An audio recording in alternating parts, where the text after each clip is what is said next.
Hello everybody, it's Joe and welcome back to another video. Today I want to show you all the gear I have brought on our Romanian off-road road trip. You may have seen the episodes already, but if not, feel free to do so, it was quite an adventure. So this is the bag which contains all the gear. The whole trip was extremely busy, so I had to be ready for basically anything all the time. So I needed to have everything I could ever need with me. And also don't bring too much because I would be lugging all the stuff with me all the time. So let's move back to the table and I will show you what is inside. Okay, so there's the first tripod. So it's a Rollei Compact Traveler number 1. It's sort of lightweight and small, but it's still pretty solid. But I almost never use it, but that's a different story. So this was much more used than this one. I had my camera most of the time on this and I was using it for vlogging and even some nightscape photography, and I don't even know the brand of this. The first thing you can see on the top is my charging station, and I will let you peek inside. I have all the cables, power brakes, charger for the Sony batteries, and also this power bank, or however is that usually called. Here we have another power pouch, and this one contains all the extra batteries for the camera. And also smaller power bank, which is like 5000 milliamp, some cables, and also I carry this, which has emergency backup. There's one SD card and one micro SD card, also some business cards in case I need to leave my contact info to somebody in a convenient way. I have also one spare power bank. I was really conscious about being able to charge all the equipment all the time. Here is my small LED light. It's from brand UPO, or however is that pronounced, and this one is PowerLED 200A. You have small LCD screen right here. It shows you the power. Let me turn off the main light so you can see.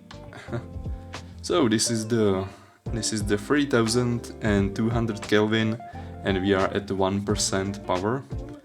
This is like 30% of the power of the LED. And this is 5600 Kelvin, which is like daylight more likely.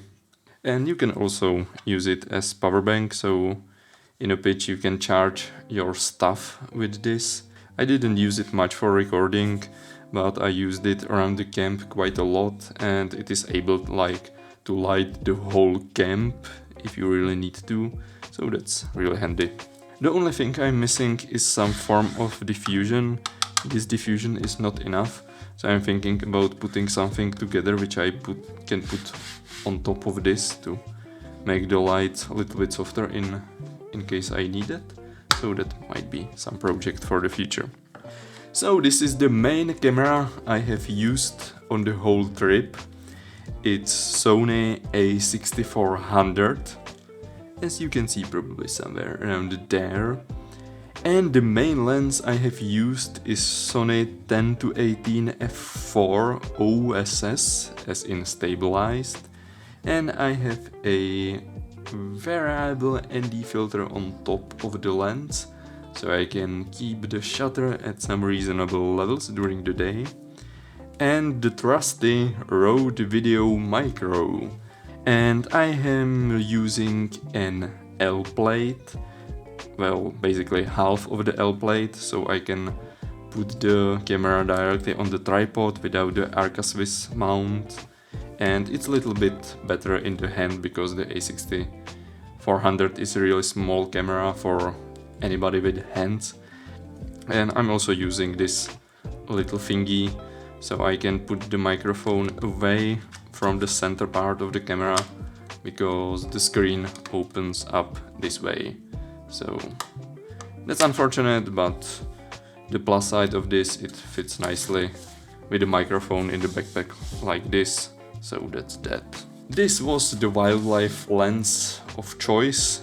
This is Tamron 150-500. It's like, if I put the hood away, the lens is fairly small. It's really chunky, it's sort of cute, but it's really small. It looks sort of weird if you put it on A6400, but yeah, it works pretty well together. Samyang or rocking on 12mm f2, and I have brought this lens for the specific use of low light situations and mostly taking photos of the Milky Way. It's fully manual lens without any electronic connections.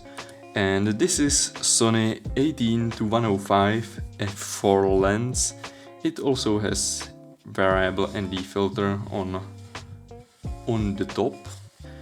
And I haven't used this much, but I really like the footage I took with it. Like the 10-18 is nice for vlogging and to show the whole picture, but it was really nice to take some more detailed and close-up shots with this, and it's only a shame I haven't used it more. And here comes the drone. We have the remote control, which is extremely stupid. This old version of the remote, because it's not wide enough for most modern phones. Let me show you. It's like it barely fits inside. And here are the spare batteries for the drone. So this is the drone. It's Mavic Mini, DJI Mavic Mini, and this is the original version, the first version of the Mini. And it only weighs 249 grams, like you can fly basically anywhere in Europe with proper license, of course, but in this category the rules are not very strict. And even though it's quite small, quite cheap, the footage from the drone was a really nice addition to the whole series. But that is not all, we still have this pouch right here, and it holds my old and trusty GoPro Hero 7 Black.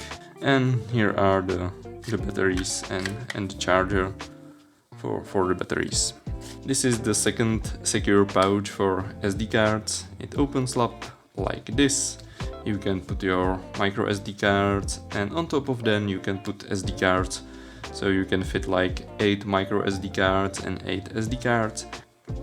I was keeping this at me at all times, because this had the only copies of the of the footage I have taken on the trip. So I was carrying it together with my wallet, and yeah, basically I never left this alone, because it was the most valuable thing on the whole trip. So that is all the stuff from the back, and let's go back at the chair, and I will tell you a little bit more about the gear and what would I do differently next time. So let's move back there. So first things first, the backpack itself. Like at the time I got it, it was like around 100 euros. It is slightly more expensive now, so I'm not really sure whether it is good value for money anymore. But basically at the time it was the only big camera backpack for some reasonable price, and you can modify the insides any way you want, so it covers everything. The fashion is questionable, it depends on you, it's hugely subjective, but I find it okay looking. It's all black, so good enough for me.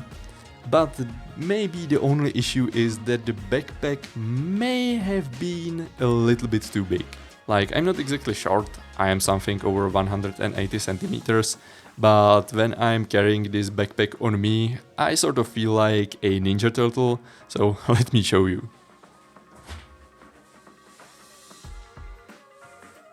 Maybe don't bring the biggest backpack you can, smaller backpack might be more comfortable for you, because if you get to the point you don't enjoy lugging the gear with you. You may have brought too much gear or too big a backpack, but other than that, the bag performed pretty well. Another thing worth mentioning are the cheap ND filters I was using. These are KF Concept, I believe is the name of the brand, basically the cheapest ND, variable ND filters you can get. And those like perform pretty well, like they did the job. Like the only thing you have to be careful about is the X-shape effect. Like you can expect to lose a little bit of sharpness and end up with slightly different colors if you use these cheap ND filters, but the results are pretty good anyway. And if you lose a little bit of sharpness, it's not exactly a bad thing in video. So you are getting 2-in-1 basically with these filters, so that's nice. But yeah, you have to be careful about the X-shape effect you can get with these cheap ND filters. Another thing is I didn't have to lug all the equipment with me all the time. For example, the charging pouch station could have stayed in the car because there was no point in the whole trip where I would be away from the car for like longer than like few hours. Also the tripod, I didn't use it once. I was using only this smaller one the whole week, so I definitely could have left the bigger tripod in the car at least and don't lug it around with me, so that would be probably another way to save some weight of the bag and maybe end up with a smaller backpack overall. APS-C cameras, and namely A6400 I have brought with me. The camera performed very well, but there are few things worth mentioning.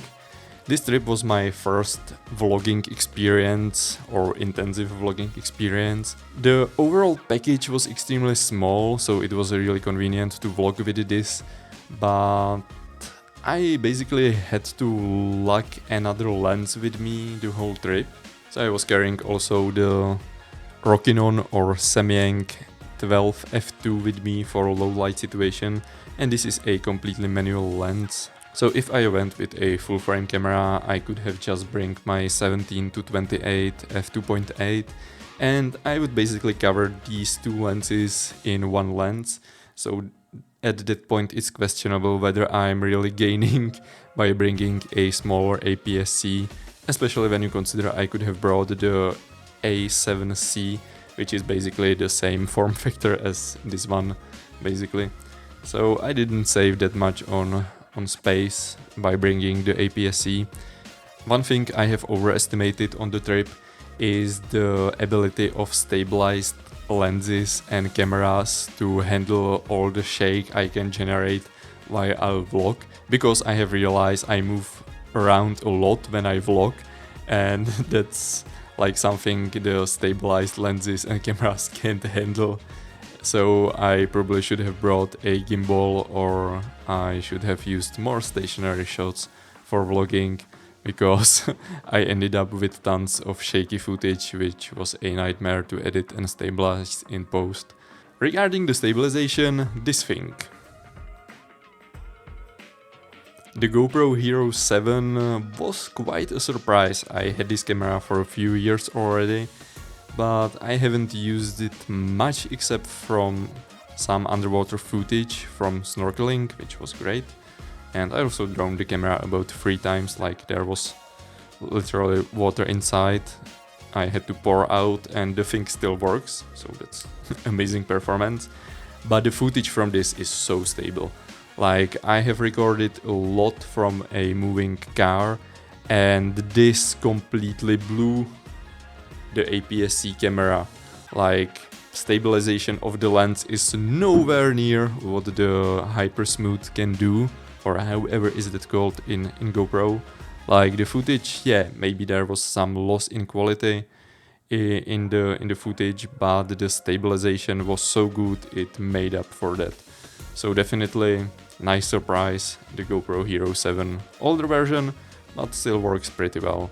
And I was recording in like 2.7K, so the resolution was pretty nice because I was downscaling to 180p in the final edit, so I didn't lose that much of a quality. and also I could reframe the shots a little bit, so that was nice. And probably the last thing I would like to mention in more detail is the Rode VideoMicro. Like, you probably have seen quite a lot of reviews for this little mic, and I can just sign under all of those because it performs really well. It handles wind pretty nicely for being so small. Yeah, there were some situations where the wind was too much, but these were like extreme. I had issues standing straight with so much wind around, so it's not a surprise this picked up some wind noise. And the worst part was when I actually forget to put the microphone on the camera and started recording on top of some mountain. But it is what it is, and so that's nothing I can blame on this little guy. Maybe one short mention for the wildlife lens I have brought with me, Tamron 150-500. I used it only once on the whole trip, but it gave me the footage of the bear, which is amazing. It was my first encounter with wild bear at quite a short distance, so I'm pretty happy I managed to take some photos and some video. So that's probably all I wanted to tell you right now. If you have any questions, feel free to go down below in the comment section and leave the questions there. And with all that said, thank you for watching. Remember to hit the like, subscribe button and whatever you feel like would be appropriate reaction to this video. And see you next time. Bye!